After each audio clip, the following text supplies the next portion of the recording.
Hey there, everybody. Great greetings and super smiles here on July 11th of the infinitely new year, 2016. Um, I'm just waking up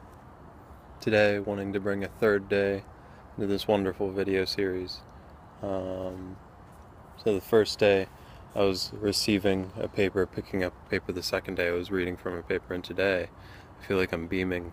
a nearly electronic sheet as I wake up into the day and realize that if you can warm yourself up with uh,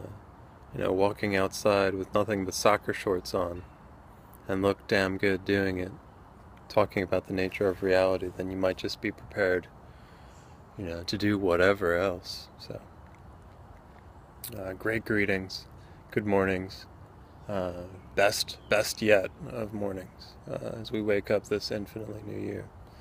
I'm just gonna rattle off a whole bunch of great stuff. That the key to dreaming is waking up and being relieved, trusting, and happy that everything feels different, and really hoping, wondering, wishing, basking in that dream, that it's so funny of all the luxuries we have in this utopia that God accepts all of us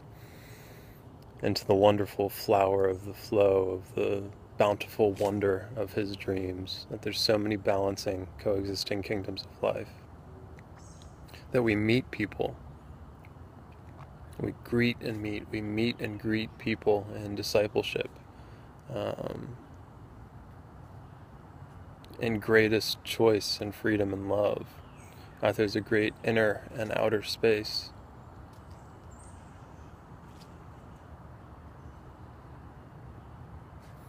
That the inner space is the church and the person and the authority, and the outer space is the outside, the all, the freedom, and the love. That there's a great reassurance that not only will there be the sameness that you're carrying, but there will also be novelty, and there will also be chance for for newness. Um, and that kind of links back to the key of dreaming is loving and trusting, um, that uh, that relief of everything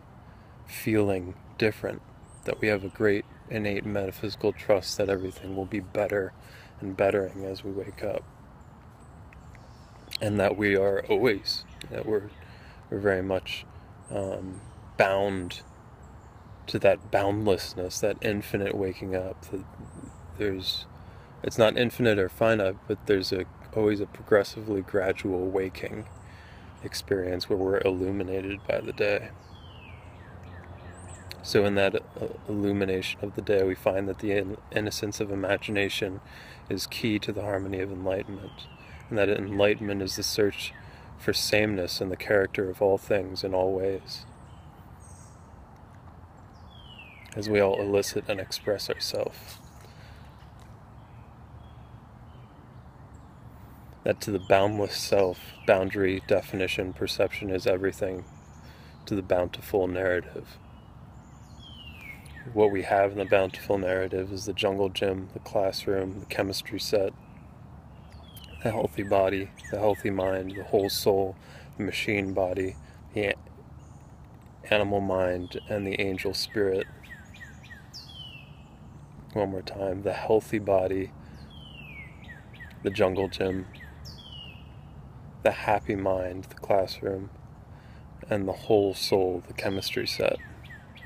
which correlates similarly to the machine body, the animals, the animal mind, and the angel spirit. The entomological milieu, the sort of morass that we're all moving through choicelessly, and also that we're chosen to move through, that we're like bees drunken in a beehive, flowing from flower to flower, making this honey, and the data of novelty's complexity. Sort of jokingly, there's a note of humor somewhere, and there's nowhere that humor is, expressly disallowed, except in the gravest and most serious of circumstances. But moving right along here, and moving right along everything that were inspiring novelty, that were inspiring meaning, rather, in that drunken milieu of novelty's complexity, that we're understanding, what is going on more and more, and that there's a great trust of self as we understand what it is that self is, and the sort of separability yet inseparable nature of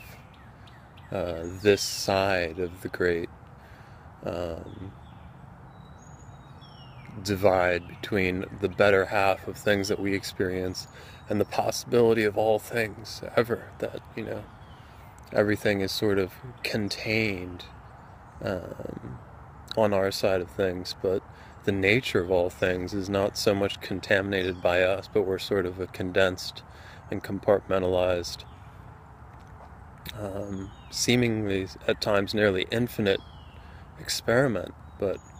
we needn't be fixated on the finite, a compartmentalized culture, infantilized individuals of the industrial. This is all a passing fad. So, to the what is going on and understanding the nature of things, that existence in the natural world is merciless in its objectivity, but God, like us, has a certain degree of subjectivity. We feel in the better half of all things, towards the primal bedrock of experience, that there's a great organicness behind the inorganic world, that we find great solace in subjectivity, that there's a progressive presence and a presence of progression in perception, that we have definition and recognition, evaluation and analysis, great capacities of intelligence, and that before history there was an ethical morale to prehistory, and that when we fell into history there was sort of a keeping time that we didn't have before, a certain essence of narrative. But regardless, all is narrative and everything is sharing. Because everything is sharing, we can conclude that everything is caring. There's an unanomalous patterning that schematically, thematically, beaming intelligence, glorifying bearing. It's the ability to bear it, truly the opposite of boring, bearing, what we are and what we are together, the saving nature of day.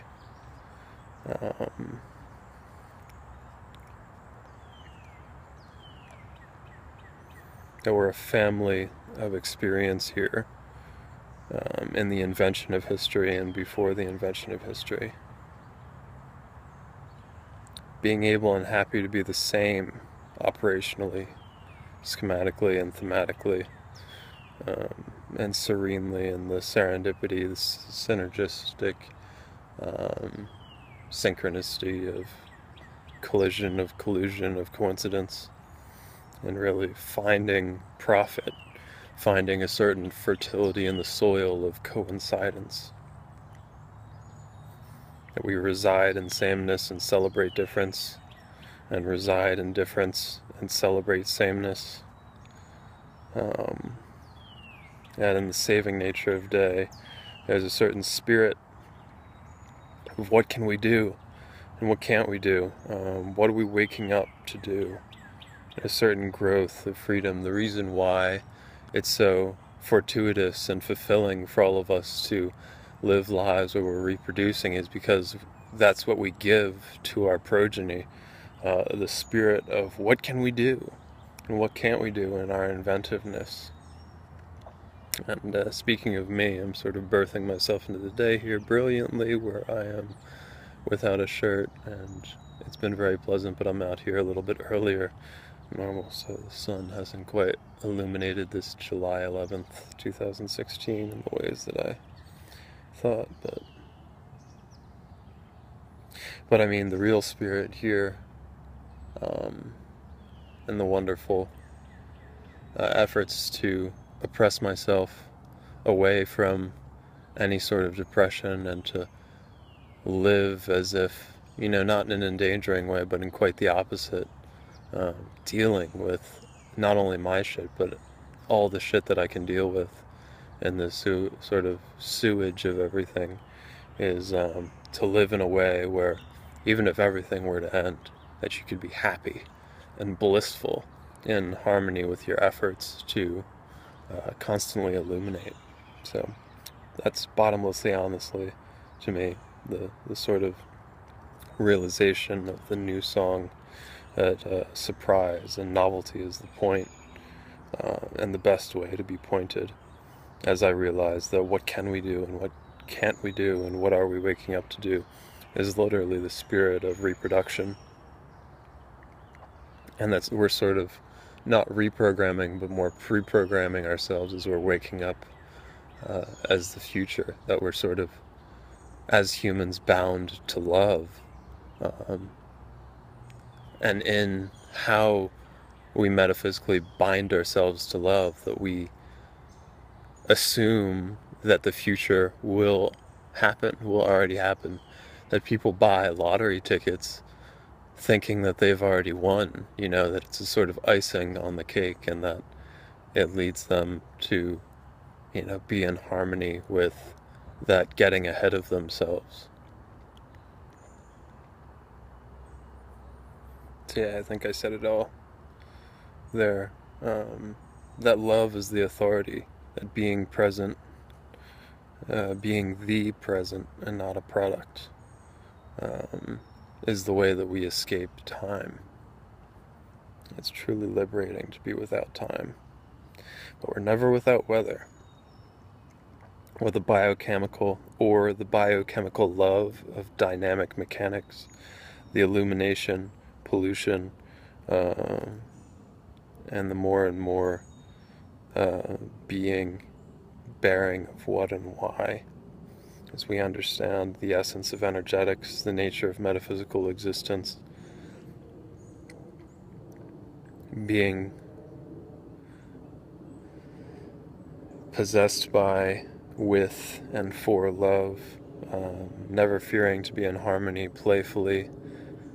insulting the thing, all the more helping harmony and remaining